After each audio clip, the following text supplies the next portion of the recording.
Deci muzica e de la Pro FM, ia fiți atenți. Da, culturală de Căprioara, de la Bârlad.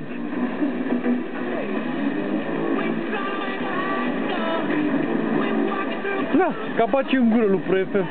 Ce, Pro FM nu merită capaci în gură?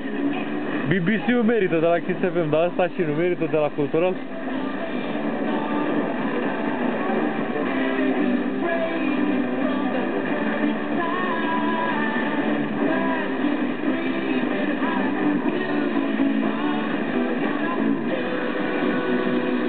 Da, dom'le, Bârladul scos lângă Dunăre. Eu sunt mai păho, așa, și scot mai multe lângă Dunăre. Printre care vin turcii și tătarii.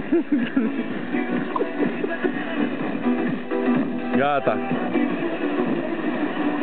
Se cam duce fenomenul. No, bine, mă. No, păi ne luăm rămas bun.